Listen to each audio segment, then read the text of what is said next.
Di sini gunung, di sana gunung, tengah-tengahnya Pulau Jawa. Wayangnya bingung, dalangnya juga bingung. Yang penting bisa ketawa. Haha. Dari uraian pantun tersebut, secara tidak langsung otak bawah sadar kita akan mengarah pada salah satu program TV nasional yang digemari seluruh kalangan yang bertajuk komedi. Ini adalah salah satu cara menciptakan brand atau identitas agar mudah dikenal dan dikenang dalam benak penonton. Bisa dikategorikan politik identitas komersil. Ini adalah salah satu contoh kecil tentang melabeli sesuatu. Baik, mari kita bahas. Setelah video sebelumnya terbit, banyak saudara dan kawan saya bertanya dan menyatakan melalui WhatsApp. Salah satu pesan di antara lain, "Mas, mohon pencerahannya. Saya mau tanya tentang HRS. Soalnya banyak yang berargumen negatif tentang beliau. Mohon maaf G, kenapa sebaliknya dengan sampean beranggapan positif kepada beliau? Karena saya juga condong negatif ke beliau. Apa karena sejatinya saya belum mengenal beliau? Mohon dikupas tuntas. Matur nuwun." Melihat uraian pesan tersebut, saya bingung mau mulai dari mana karena banyak konflik dan kesenjangan di masyarakat. Terlebih lagi, sekarang ada kasus baru yang belum terpecahkan tentang peristiwa tumbangnya 6 pengawal Habib Rizik. Baik, ini penting saya utarakan. Mohon diperhatikan betul rentetan pemaparan kali ini. Mungkin agak panjang dan sedikit universal. Kita masuk ke pertanyaan tadi.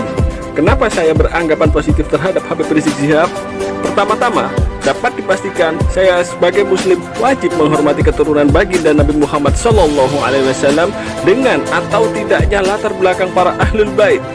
Yang kedua, penting untuk kita ketahui bersama bahwasanya medan juang Islam terdiri dari 3 bagian. Yang pertama, dakwah, bertutur kata baik dan mengajak dari hati ke hati untuk selalu mengingat Sang Pencipta dan mematuhi perintahnya serta menjauhi larangannya. Contohnya A'agin, Syekh Ali Jaber, Gus Miftah. Yang kedua, hisbah, bertutur kata bijak dan tegas dalam mengkaji maupun implementasi di lapangan perihal syariat Islam, terutama di bidang fikih. Contohnya Gus Baha, Ustadz Abdul Somad, Ustadz Adi Hidayat, dan Habib Lutfi. Yang ketiga, amar ma'ruf nahi mungkar. Ini adalah kategori yang sangat berat karena memerangi perjudian, prostitusi, narkotika, kezaliman, dan tidak sampai di situ. Jika seandainya ada kondisi yang diharuskan berperang, maka wajib kita ikut serta dalam medan jihad. Sosok yang tepat dan benteng umat Islam yakni pada Habib Rizik Syihab. Secara hubungan bilateral, beliau dengan negara lain sangat baik, misalnya dengan Erdogan, Raja Salman, Dr. Zakir Naik, dan lain sebagainya. Baik, mari kita lihat track record sekaligus prestasi pergerakan dalam negeri beliau. Di antaranya, pembubaran aliran sesat Ahmadiyah yang mengklaim pimpinannya adalah Nabi baru setelah Nabi Muhammad.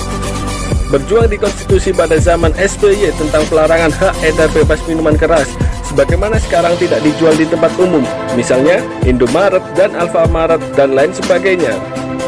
Perbantuan kemanusiaan, pengangkatan 1000 mayat pasca bencana tsunami Aceh. Baik, kita bongkar lebih dalam. Mungkin saya orang pertama menceritakan via medsos. FPI mempunyai 12 departemen dan salah satunya adalah Departemen Luar Negeri.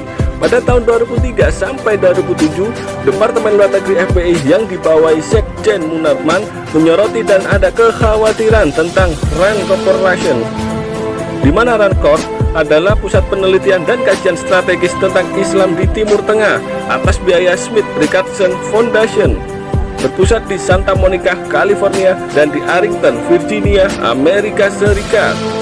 Sebelumnya, perusahaan kedirgantaraan dan persenjataan Douglas Aircraft Company di California. Namun, entah kenapa beralih menjadi think tank atau dapur pemikiran di mana-mana operasional berasal dari proyek-proyek pesan militer. Tidak lama ini, RAND Corp membuat 2 hajatan besar, yakni memetakan kekuatan dan kelemahan dari potensi-potensi kekuatan Islam di negara berkembang. Nah, setelah dipetakan, kemudian dibangun strategi sebagaimana melemahkan dan memecah belah kekuatan-kekuatan Islam. Ini berdasarkan asumsi pemikiran dari salah satu pakar Pentagon, Samuel Huntington, dalam bukunya Clash of Civilization. Sedang dokumen lain senada yang terbit Desember 2004 dibuat oleh Dewan Intelijen Nasional Amerika Serikat. National Intelligence Council yang disingkat NIC yang bertajuk Mapping the Global Future. Inti laporan NIC tentang perkiraan situasi tahun 2020-an. Baik, kita buka-bukaan sekalian. Rincian istilah-istilah pemetaan mereka adalah Davos World, kebangkitan ekonomi Asia dengan China dan India yang akan menjadi pemain penting ekonomi dan politik dunia. Nomor 2, Pax Americana, dunia tetap dipimpin dan dikontrol oleh Amerika Serikat. Yang ketiga, New Caliphate, bangkitnya kembali khilafah Islamiyah ala minhaj nubuwah, yakni pemerintahan global Islam yang bakal mampu melawan dan menjadi tantangan nilai-nilai barat. Yang keempat, Cycle of Fear, siklus ketakutan, muncul lingkaran ketakutan atau fobia dan banyaknya ancaman terorisme dengan kekerasan dan akan terjadi kekacauan di dunia. Baik, mari kita simpulkan. Sejauh ini, strategi mereka berhasil setelah perencanaan 15 tahun lalu.